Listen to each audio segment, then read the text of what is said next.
फुले दाम्पत्यानं जिथं मुलींची पहिली शाळा सुरू केली तो पुण्यातला ऐतिहासिक वारसा असलेला भिडेवाडा आता पुणे महानगरपालिकेनं जमीनदोस्त केलाय। गेल्या अनेक वर्षांपासून या वाड्याला घेऊन सुरू असलेला तिढा आता अखेर सुटला असून सुप्रीम कोर्टानं भिडेवाडा पुणे महानगरपालिकेच्या ताब्यात देण्याचा निर्णय दिला होता। यानंतर सोमवारी मध्यरात्री पोलीस बंदोबस्तात महापालिकेनं कारवाई करत वाडा जमीनदोस्त केला। यामुळे तब्बल 13 वर्षांच्या न्यायालयीन लढ्यानंतर भिडेवाडा राष्ट्रीय स्मारक होण्याचा मार्ग अखेर मोकळा झालाय। लवकरच या जागी आता राष्ट्रीय दर्जाचं स्मारक उभारलं जाईल।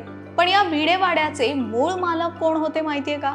ज्यावेळी स्त्री शिक्षणाला विरोध होत होता अशा काळात फुले दाम्पत्याला शाळेसाठी जागा देणारी ही व्यक्ती कोण होती? या कार्यात त्यांची काय भूमिका होती? जाणून घेऊयात या वाड्यामागचा इतिहास।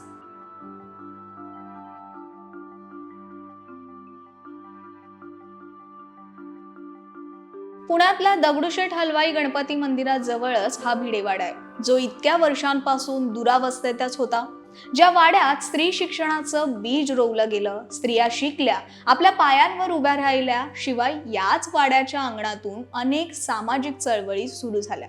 पण त्याच वाड्याची स्थिती फार बिकट असल्यानं वाड्याचा इतिहास जपण्याची मागणी इथं सुरू होती।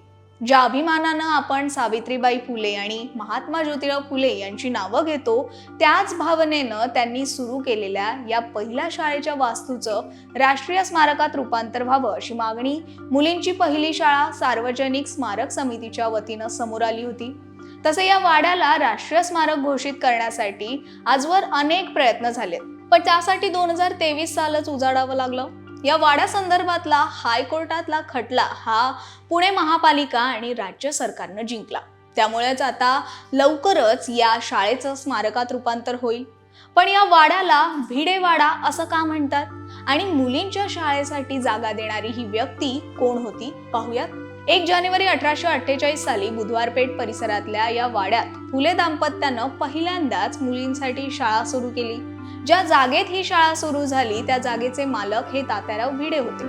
तात्याराव भिडे म्हणजे ज्योतिबांचे जवळच्या मित्रांपैकी एक होते। भिडे हे एक सामाजिक कार्यकर्ते सुद्धा होते। या तात्याराव भिडेंनीच आपला वाडा हा मुलींच्या शाळांसाठी दिला होता। शिवाय याकरता दरमहा 5 रुपये देणगी देणंही त्यांनी सुरू केलं। विशेष म्हणजे त्या काळात महिला आणि ब्राह्मणेतर शिक्षणाला ब्राह्मण समाजाचा विरोध होता असं सांगितलं जात असलं तरी तात्याराव भिडे हे सुद्धा एक ब्राह्मणच होते। दरम्यान ही पहिली मुलींची शाळा सुरू झाली तेव्हापासूनच या शाळेला भिडेवाड्यातली शाळा असं म्हणूनच ओळखलं जातं। ही शाळा फक्त शाळा किंवा वास्तू नसून सर्व स्त्री वर्गासाठी एक प्रेरणास्थान मानलं जातं। पण इतकी वर्ष या जागेत स्मारक उभारण्यासाठी विरोध का झाला ते आता समजून घेऊया। स्मारक उभारण्यावरून जागा मालक आणि भाडेकरू यांच्यात वाद सुरू होता। या वाड्याच्या तळाशी काही दुकाने आहेत जी भाडतत्वावर देण्यात आलेली आहेत। तर सध्या या जागेचे मूळ मालक हे पुणे मर्चंट बँकेचे चेअरमन म्हणजेच विजय ढेरे हे आहेत, जे स्मारक उभारण्यासाठी सकारात्मकच आहेत। पण इथल्या भाडेकरूंना मात्र याच जागेवर दुकानं हवी होती, ज्यामुळे हे प्रकरण थेट न्यायालयात गेलं। मात्र भाडेकरूंसाठी अशी कोणतीही तरतूद नसल्यानं सुप्रीम कोर्टानं सर्व भाडेकरूंची याचिका फेटाळून लावली आणि भिडेवाडा पालिकेच्या ताब्यात देण्याचा निर्णय दिला।